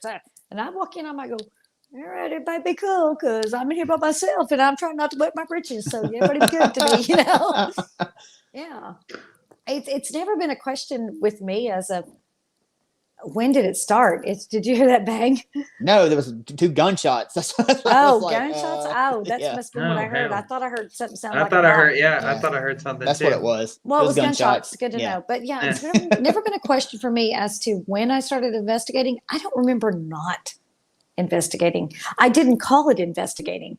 I just was being nosy, poking around in abandoned buildings. But I've never really been afraid to go into them. I'm kind of like, hey, what's the worst that can happen? Ha ha ha. Ha ha. Yeah. Little did we know. Little did we know. Speaking of worst that can happen. I mean, ever since we've joined groups now, we've been doing this for quite some time. We've had some pretty profound experiences at some very highly active places. We'll just put it that way. Let's leave it at that. Yeah. I will tell mine. Probably my most profound to date, just because it's we had one collectively as a group that yes, we will show and talk about later on. But me by myself, Ryan, you were actually there for mine. Yeah, absolutely. It's the strangest thing that's ever happened to me. We were at Yorktown. This was my very first time at Yorktown. We were up in the nuns' quarters. We do know that we've done our research on Yorktown. We know what we believe to be haunting there. If you don't know what we're talking about, go back and watch episode 1 and 2 of our podcast. You'll learn everything about Yorktown. Yep. If you want to know about So- Yorktown, watch episode 1 and 2. Yes. Yep. So I was upstairs in the nuns' quarter, and all of a sudden I got like this tingly sensation around my knee, and I said, "Whoa!" I said, "What's going on here?" You know, I was leaned up against the wall. Wasn't anything around me. Nothing. No electrical around me. No nothing. I was just leaned there. All of a sudden, it started tingling, and I said, "Give me a K2 meter." And I grabbed a K2 meter, whoever handed it to me, and I ran it down my leg, put it around my leg, and it was spiking to red, just constantly. I pull it back, made sure my phone wasn't anywhere. My phone was on airplane mode. We made sure no other electrical devices were around it. Nothing. Put it back around my knee, spiking to red. Didn't think anything of it. Gave the K2 meter back, walked out to the hallway. I'm standing there talking with Ryan, and my aunt's standing next to me, and I'm kind of standing with my hand on my hip, whatnot. And I feel something run past me, and it just goes and hits my elbow. And I went, whoa. I said, I just got touched. I said, I just, got hit, whatever. I ended up getting touched one more time while we were up there, but the crazy part of it was the following night, or no, I'm sorry. We stayed that night. The following morning, I went back to my aunt's house, and we were sitting on the porch, and I looked down on my left knee where that tingly sensation was, and this is what had appeared. And now I know I've shown this photo before and I've told the story before. And for those of you who are just now seeing it for the first time, if you look close enough, you can see teeth mark. There are teeth marks in this, and it's in the shape of a bite mark. I believe that I was bit on my knee. I did not run into anything. Ryan can vouch for that. Well, I guess he can't now because he just dropped off. He'll be right back. You know what's weird is that my feed is actually having kind of a little bit of a problem. I keep blinking in and out, and every time I think I'm safe to wipe my nose because my nose is running, it's like, oh, I'm back on. Sorry, an Amber Alert knocked me off. Sorry, guys. Oh, we gotta find a kid. I'm sorry about that. But yeah, I woke up and I had a bite mark on my knee, and wow. Ryan can attest, I did not run into anything. No. I didn't hit anything. I didn't bang my knee with anything or bang my knee on anything. I have no idea. But again, if you look at it, I mean, it looks to me like a bite mark. It looks like it to me. Teeth and everything. Yeah, teeth. And the crazier part is it looks like human teeth, but like this thing was smaller than a child size bite. That's the weirdest part. So that to me personally is my most profound. I mean, of course, we've had all kinds. We've had a lot of profound experiences. Absolutely. But Ryan, do you have one that you were physically harmed at? I wasn't physically harmed. No, knock on wood. Thank God. I hope that never happens to me. But so I think the most profound experience that I've ever had paranormal investigation, we talked about last week with Waverly Hills, but I did think of another one that sticks out in my mind. I remember it was actually my first investigation with the group as an investigator. We used to investigate this place called Beach Army Hospital in Mineral Wells. Let's talk about that place. Okay. And that place, y'all. That's also where mine is from as well. That place is insane. And unfortunately, it's not open to the public to investigate anymore because they are the owner currently does not. He's tired of it. He doesn't want anything to do with it.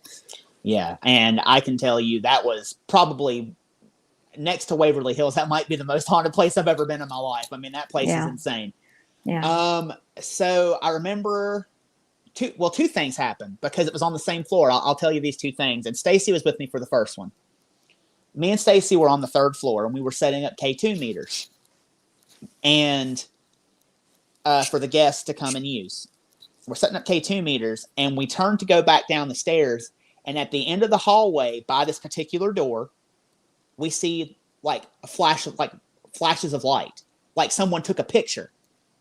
But there's no one else there. It's just us on this floor. There's no guests there yet. Yeah. No, you can't get off this floor without us seeing you get off of this floor. And so we both looked at each other. We said, "Did you see that?"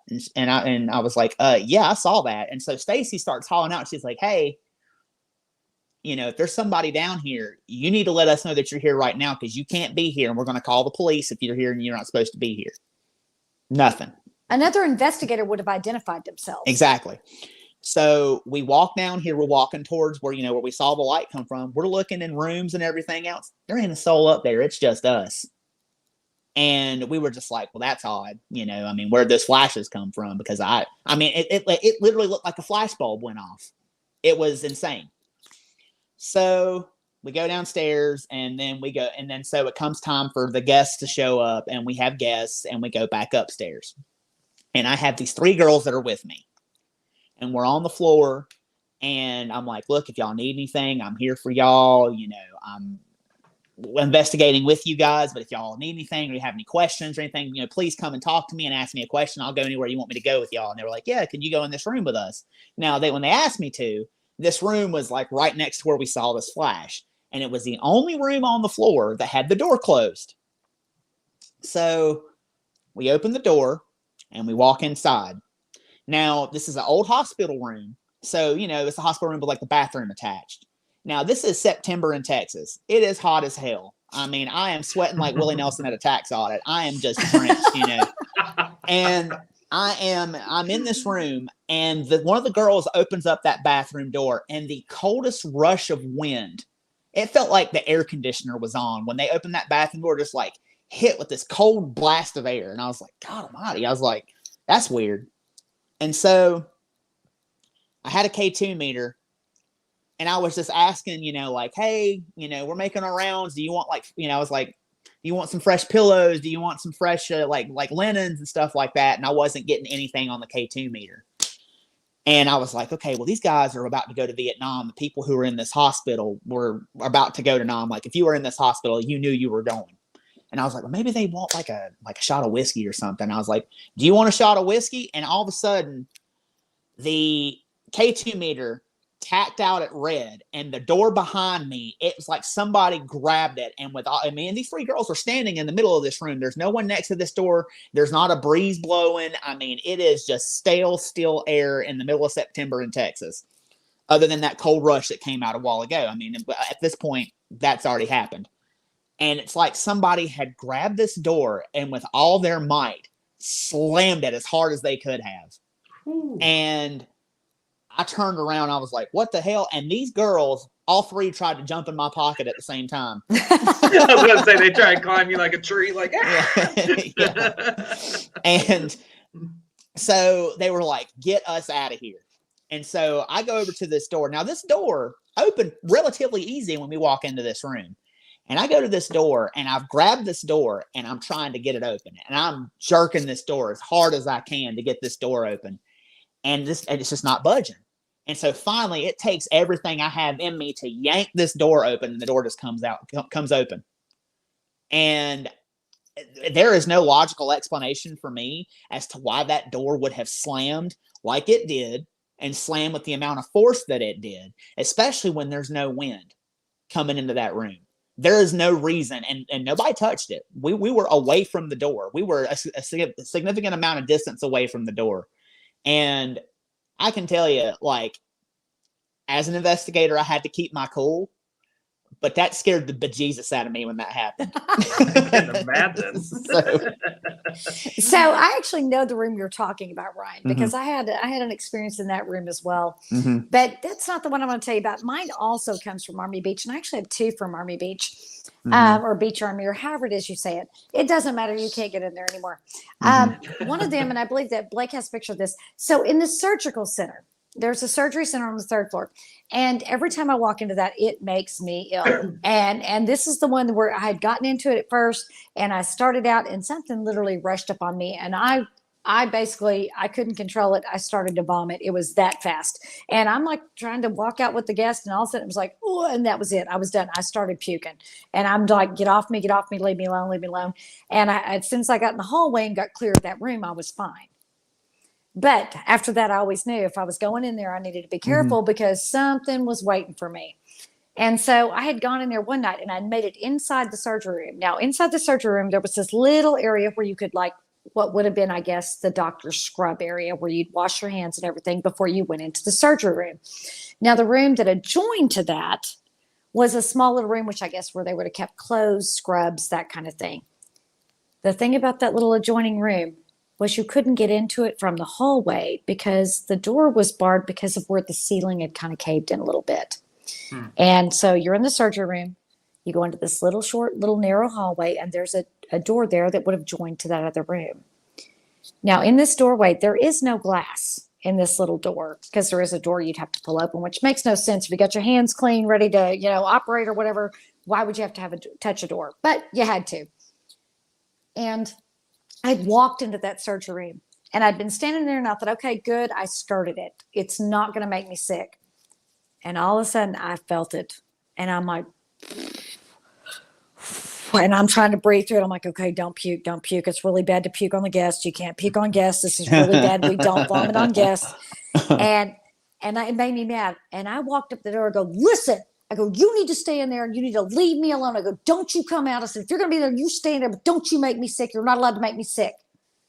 Well, John, who incidentally we had spoke about before, actually took a video of me screaming at this entity to leave me alone. And I pulled a still from that, and Blake has it, and it happens to capture what appears to be something looking back at me through glass that is not in a door. So you see my head, you see my hand out, and I'm screaming at it. But if you look directly above my head, there is another figure in there. Again, you cannot get into that room because the door is actually obscured by fallen in tile. But if you look directly above my ponytail, there is a lighter 2 eyes, nose, and a mouth. I can see it. It does have a face there. And if you were to take a snap on your can see phone him. or whatever at this yeah. moment and zoom it in, you can see his face. But there is no glass in that door. You can actually see the broken glass around the edges of it. But I'm telling him to leave me alone and stay in there, that he's not allowed to make me sick. So, yeah. I was basically screaming at a spook. Not the first time, wouldn't be the last. Not the first time. It's a wouldn't lot be of the fun last. when Shelly gets to screaming, though. I mean, Yeah, they well, always- he was starting to make me sick, and I'd already told him don't do that, and I wasn't doing anything to make him mad, and he started it. So, Or I wouldn't say scream. When you stand your ground. It's very when I entertaining. stand my ground, but that does involve me raising my voice, which tends to sound a lot like screaming. But the place where I was injured the most ever, that I was physically harmed the most, was also at Beach Army Hospital. And it was on Halloween night, a full moon, the second full moon of 2020. So we're in a pandemic. It's Halloween night, the second full moon of the month. I mean, can you add up? And it was also the same weekend that the time changed. So we got an extra hour there. So we were doing this, and I'm telling you, everything lined up. Now, Ryan can attest to this. I had gotten up before I was ready to turn the groups loose. I had stepped up on a table, and this table, don't get me wrong, it's not like some little folding table. It's actually cemented into the ground. It's not going anywhere. It's all metal. The chairs are cemented into the floor. They're not moving. They don't swivel. They don't turn. They're fixed. And so I stood up on the table so that everybody could hear me and see me and say, hey, you guys, thank you. We're going to turn you loose now. If you need anything, y'all come see us.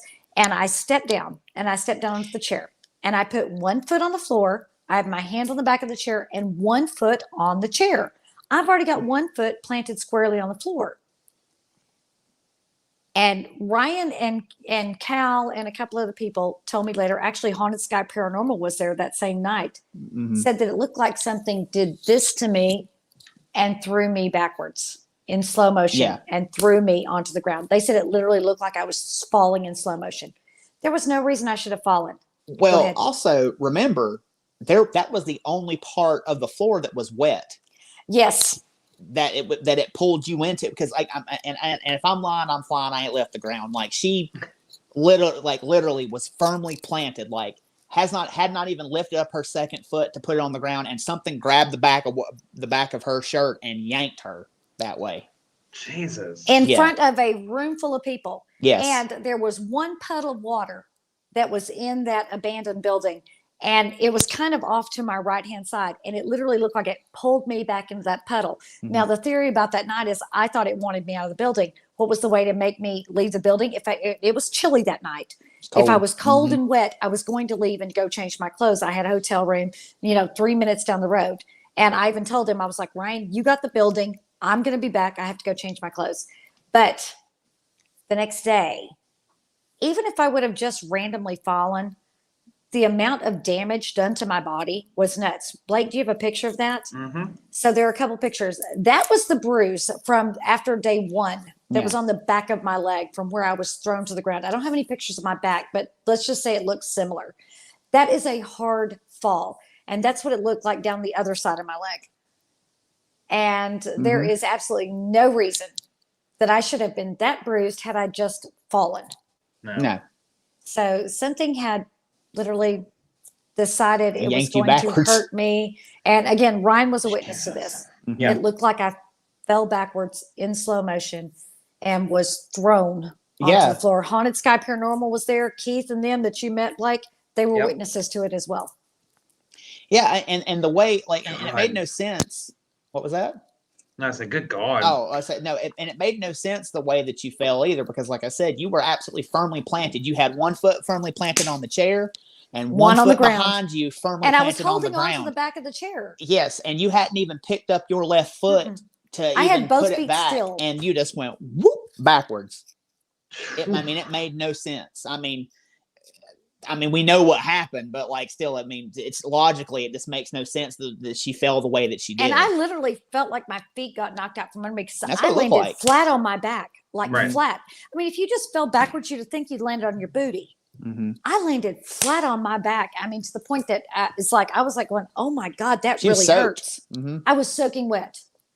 I mean, from the bra to the undies, I was soaked to the core. I had to go Done. change everything. Mm-hmm. Damn.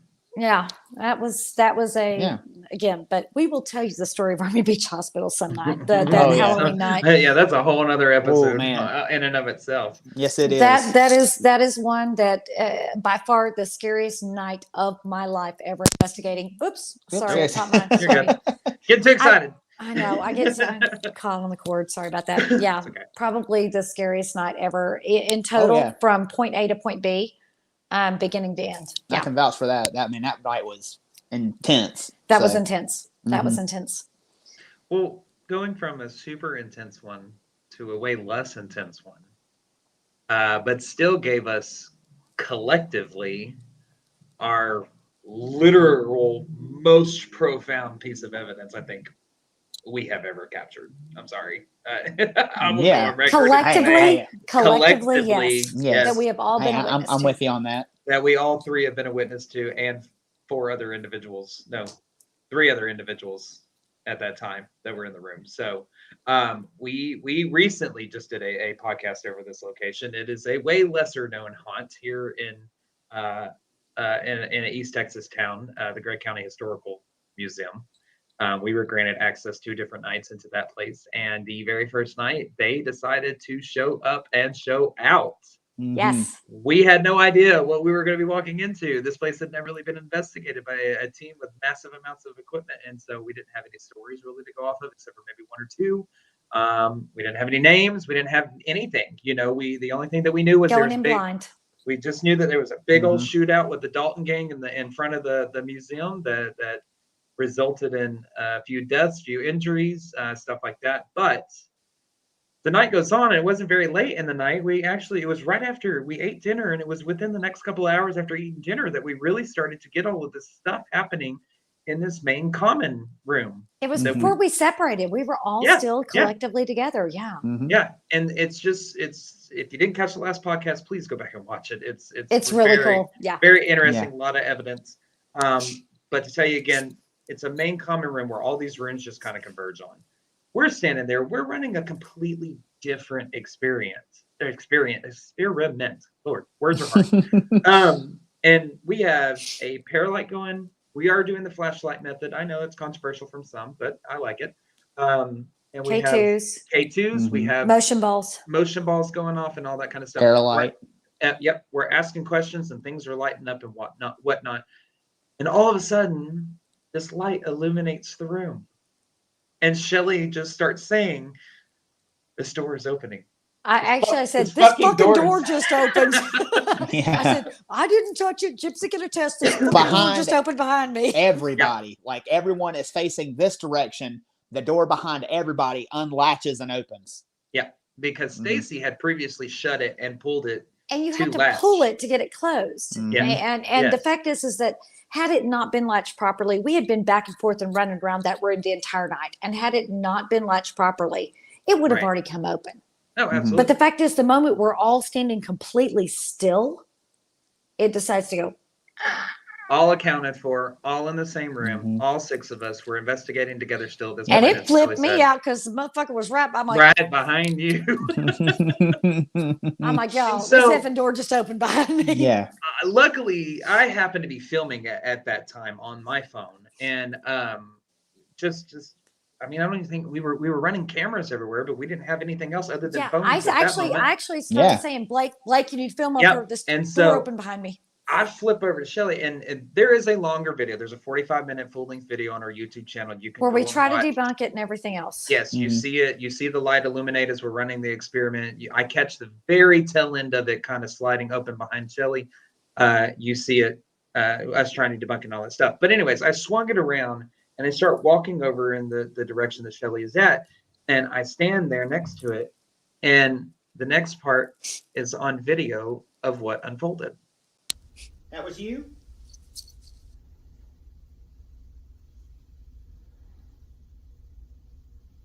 I did not move. Chipsy can verify I did not move. That door's been shut. Close that door for me, please. Thank you. Thank Oh you. my God. Thank you so much. You. That was amazing. Now, very quickly, Ryan, swing it around. We are all accounted for, correct? Look, Look, we're turn the light on. all accounted We are for. all accounted Shelly. for. I'm All here. here. See, and at that point, I knew Man. Ryan was filming too. I knew Ryan and Blake were Yeah. both filming, but I knew that Ryan had been initially filming. I didn't know who was filming. Like, Ryan, swing that damn camera around, show everybody we're here. And yeah. then Blake's like, no, I And- got it. and that was just the crazy part because I mean we really went through everything that we possibly could. I mean, Yeah. we immediately when it shut, you will see us in the other video if you go watch it on our YouTube channel. We walked through that door. Me and Shelly are checking for is the air conditioner on? Yeah. Are the doors Is there a sealed draft? properly? Is We're- there I a mean, we're draft? looking for Windows everything. opening? The air was stagnant. Nothing was Yeah. on. And we put it back in the same position, see if maybe it was unlevel. Well, if it's unlevel, it's going to swing one way, not necessarily the Immediately, next. right. It's Mhm. not going to stay in one spot if it's unlevel. And the best part of it is, which is not in that video, because when me and Shelly were on the other side of the door, the rest of the team was where that's filmed from. And Shelly says, close it. No, I think one of us says, close that door for me again. And you see it barely go to move. And Shelly goes, oh my God, you're doing it so good. And it stopped. Yeah, the second in that location, the second you acknowledge it, it Mhm. stops. And I got excited because I was already Yes. real effing pumped. I'm like going, Mhm. yay, you're doing so Yeah. good. I wanted Yeah. to encourage it. But no, it likes to be left alone. It doesn't want to be acknowledged. And I acknowledged it suddenly. It was like, oh Mhm. crap, you scared me. Bye. Yeah. Ah, jeez. I I'm can like- tell y'all, I have shown that footage to some friends and to some coworkers because they know what I do and everything. And every one of them have been like, nope, nope, Nope. Yep. no, the no, same no. thing. Now, No. I will tell you, I've shown The that. cops that night, though, even whenever Oh, the whenever cops they would come in after I showed Yeah, them that. if you want to know why the cops were there, go watch the episode. It's hilarious Yeah. as hell. But anyways, we showing the cops that they're ghosts in there, and Shelly's like, "Want to see what we caught?" And he just goes, "Nope." Again, he had that new cop smell. He was trying to be He all said, cool and "Uh-uh." stuff, but he was like, nope. So funny. he said, I'll be damned. Yeah. Yeah, he did. Yeah. Yeah. So yeah, that was probably one of the coolest collective, and Oh, I yeah. have shown that footage of as well, and people have gone, "Oh, y'all had a string." I'm going, "Do you No. not hear our reaction?" Swear to God. I said, Yeah. if our reaction does not convince you that that was not something that was planned, I go, you know what? I work with some really good, cool people. We are all theater kids, but ain't none of us that good actors. We're just Mhm. not. That whole, I mean, you hear a collective gasp, and it's like, I don't care whether you believe what you see or you don't, Yeah. but believe our reaction. Yeah, because I mean, there are groups that have been doing this for way longer than we have That have and never caught still things have like not that. caught something like that. On command, like the Yeah. on command. Yes, Exactly. that's Request. that what is makes an that is what intelligent you haunting. want. That is what Yeah, that is yeah. exactly what you want as an investigator. You want Yeah. something like that to happen because you're Yes. just like, look at this. And- How and can it- you deny? You know, It wasn't only that in that location. I mean, that particular location is an intelligent haunt. Things Yes. on command, as you just said, Oh, Shelley, yeah, yeah. things on command when asked to, but also we also had the 3 knocks down in the basement that when you tried to show Mhm. what it was like to me and Ryan, It you got a immediately answered. you me. got a response back when you were like, no, it's like It's then intelligent you hear- poltergeist activity. Mhm. Yeah, Yeah. which is fun. It's God, fun, yeah. especially Yeah. if it isn't malevolent, and I don't believe it's malevolent. I don't. No, believe I don't it. either. No, It's no. something that wants to interact, and that makes shit fun. That makes Yeah. it fun. Here, throw the Yeah. keys. We're gonna go. Yay! Good for you. You're throwing keys. Okay. And I'm gonna do a little promo real quick. Pay attention for next year because we do have the green light that we can bring the public in, so we might have some You're about to have get some to come and hunt with investigations. us, you You come guys. hang out with us. If Yeah. you're So- interested in hunting with us, you're about to Heck get yeah. to come and do You it. might to get the chance to. So Um, we have dates coming up. Those will be released at the beginning of next year. So, anyways, just had to throw that promo in real quick. Absolutely. Thank you. So if you ever want to come see what one of our investigations are like, you're about to get your chance. You may go, oh hell, I see why crazy crap happens. Y'all nuts as hell. But might be fun. Very true. Very true. We're not nuts. We're fun. No. We are fun. We're a lot of fun. Yeah. Well, that's a But- little bit about us and why we do what we do. What led us to the paranormal? Absolutely. Why we investigate. Now, Go ahead, I would like to throw it out if anybody's watching. Does anybody have any questions about anything? Is there anything that was pertinent that stuck out to y'all that you need to ask about, or are there any details? We'll give them a few minutes to. Yeah, Blake, were there any that you got during there that we didn't already No, answer? I Were we kind of didn't- answering as we went along? We were pretty much answering Okay. as we went on. I didn't have any questions that really popped up particularly Sweet. to anybody. Perfect. But of course, if they have questions for us, all you got to do is just message us. Yeah, just Absolutely. comment That's it. on whenever you're watching it, because Ryan goes back and reads all the comments. I go back and read all the comments. Blake Mhm. reads them as they pop up, and I do answer if I see something when I go back Oh, and read the absolutely. comments. I do Me too. answer. Me too. Absolutely. And we also answer our messages too. So if you want to message the group and if you have a story to share or whatever, we don't Hell, care. if you got the story, you got footage, you got anything you If want you to have a share with us, location please you want us to come and hunt with Yeah. you, we are very happy to do that too. let us know. Absolutely, We'd too. love to see it because, like, as you can tell through our stories, we're junkies when it comes to this. Like, Yes, it is. It is. So- It's not our passion. It's our obsession. It's our obsession. Exactly. I've been obsessed Absolutely. with it for as long as I can remember. Anything crazy, Mhm. creepy, spooky, nutty. It's funny though. I never liked Halloween. I didn't What? like fake scary stuff. Shoot, I- Halloween. Oh, I don't like might- jump scares. I don't No, like no, jump no, no. scares.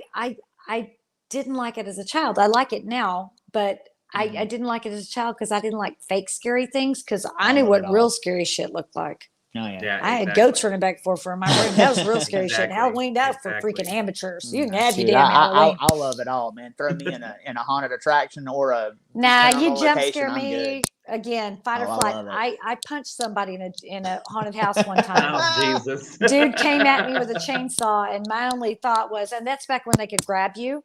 And he came at Uh-oh. me with a chainsaw, and he grabbed my arm, and I went, "No!" and punched him. My boyfriend was like, "What are you doing?" I go, "Motherfucker, grab me, grab me, don't make it go." No, Nope. fight or Nope. flight, dude. I warned you. Don't take me. I haven't gone back to any haunted houses since then, so probably Imagine. won't. Well, we Right. appreciate y'all tuning in to learn a little bit about more of us, and why we do what we do, and the reason why we're so crazy is the way that we are. We're not crazy. We just like to have fun. And We are running, Oh yeah. running around in the dark trying to talk to things that aren't really there is a lot of fun. So, Oh yeah. anyways, we got a couple of great podcasts coming up. Make sure that if you are listening to us on audio, to check out all of our evidence that we have. We have a YouTube channel, Mhm. Facebook channel, Twitter, Twitch. We're on Spotify and 18 different podcasts. You can find us anywhere they do podcasts. And if you- Apple, Absolutely. Google, whatever. Yep. If you listen to absolutely us sure on Apple, make sure you rate us and give us a comment. Give us 5 Give us a stars. Or review. Yeah. if you thought it sucked, give us 2 stars. Give us whatever you want to give us, and just like so. I want you to give us 5 stars, please. I want you to give us 5, but So, well, y'all, just for my friends, Shelly Pruitt, Ryan Roberts, I'm Blake Smith. Thanks so much for tuning in, and we will see you next Tuesday. Merry Bye, Christmas. y'all. Merry Christmas and happy holidays.